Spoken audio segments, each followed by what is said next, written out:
მოძრაობაშთან დასამშვიდობად მოგვიყვებით. არა, დასამშვიდობად არა, რაღაცებზე მინდა გასაუბრება. და მასაც ქონდა სურვილი, რომ გამსაუბრებოდა. დაკავებამდე 24 საათით ადრე ზურა ჯაფარიძე საქართველოს მეხუთე პრეზიდენტ შეხვდა. რა საკითხზე იმსჯელებს პირისპირი შეხვედრის დროს უცნობია. პრორუსული ინტერესების გამტარებელ კომისიასთან თანამშრომლობაზე უარის გამო ხვალ 3 საათზე გირჩი მეტი თავისუფლების დამფუძნებელს სავარაუდოდ დააკავებენ. ჯაფარიძე ამბობს, რომ ციხის არეშენია. იცის, რომ ეს რეჟიმთან ბრძოლის კიდევ ერთი ეტაპია. ყველაზე მნიშვნელოვანი რაც არის წინააღმდეგობის გაგრძელება. როგორი ინჟინერიულობაც არ უნდა იყოს, რაც არ უნდა ხდებოდეს, ნიჰილიზმი და ხელების ჩამოშობა არასოდეს არ არის გამოსავალი. ამ ძურის მოგება შესაძლებელია ერთობით, ყველა ერთად დავდგებით. პროტესტი არის გასაფართოებელი. საბოლოო ჯამში გამარჯვების გზა გადის ქუჩაზე, ბევრი ხალხი ქუჩაში. გირაოს გადახდის ვადა ხვალეწურება გიორგი ვაშაძეს. ჯერ ისევ არ მოუფიქრებია გადაიხდის თუ არა რეჟიმის მიერ დაკისრებულ სახტელს.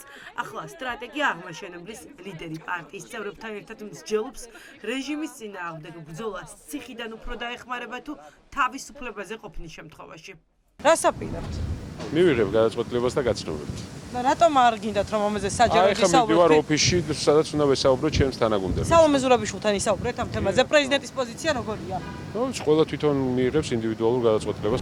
დასაკავებელ პოლიტიკოსთა გრძელ სიაში ჯაფარიძის შემდეგ მელია. გირაოს გადახდაზე ისიც უარს ამბობს.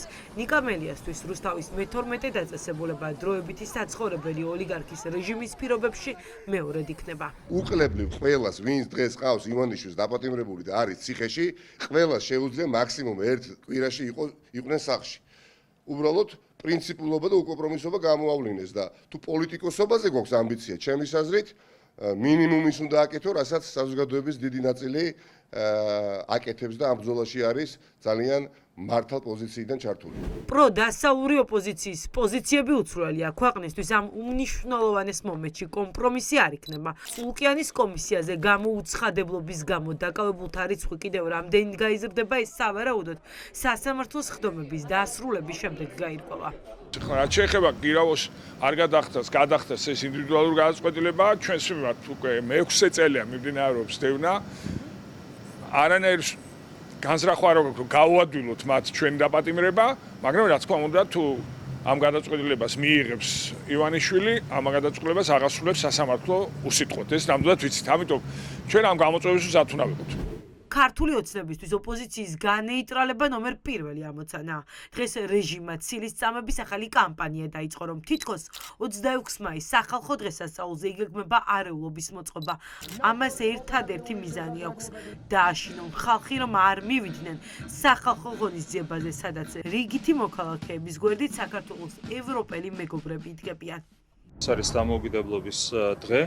შესაბამისად ეს უნდა იყოს საერთო სახალხო ზეიმი და ბუნებრივია რადიკალურ ოპოზიციას ვერ მივცემთ იმის საშუალებას, რომ რაიმე სერიოზული პროვოკაცია მოაწყონ. სახელმწიფო თავის ნისლით ყველაფერს გააკეთებს, რომ ასეთი მინძური პროვოკაციები იქნეს არიდებული, რაც დაანონსა თუნდაც სალომე ზურაბიშვილი. არადა 26 მაისის ქართულ ოცნებას ყველაზე მეტად ეშინია. პირველად რუსთაველის გამზირზე თავად გააუქმეს ყველა ღონისძიება და ორბელიანის მოედანზე გადაიტანეს.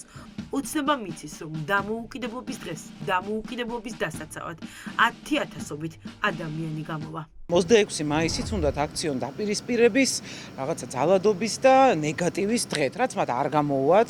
ჩვენ უკვე თვეზე მეტია მუშაობთ აბსოლუტურად ყველა საზოგადოებრივ ჯგუფთან, რომ ეს იყოს საერთო სახალხო ეროვნული დღე, რომელიც ასახავს დღევანდელ მდგომარეობას, ერთის მხრივ ასახავს იმას, რომ ეს დამოუკიდებლობის დღე, მეორეს მხრივ ის, რომ დამოუკიდებლობა დასაცავია. ეს იქნება სრულიად მშვიდობიანი აქცია, არავისთან დაპირისპირება არ იგეგმება, აქტივობები იგეგმება ყველა იმ ადგილისგან მოშორებით, სადაც მთავრობის აქტივობებია დაგეგმილი, არანაირ საფუძველს ჩვენ ხელისუფლებას არ მივცემთ, რომ ისაუბროს თითქოს რაღაცა ეროვნული დღის და ეროვნული დღესასწაულის ჩაშლა მოვინდომეთ. არა. ქართულ ოცნებას 2025 წლის ზაფხული პოლიტიკური ველის მოსუფთავების პერიოდად აქვს გამოცხადებული. მათი მიზანია, რომ ყველა შესაძლო ფორმით პროტესტი ისე ჩაახშოთ პარტიებს პოლიტიკურ ველზე დარჩენის შანსიც კი არ დაუტოვოთ.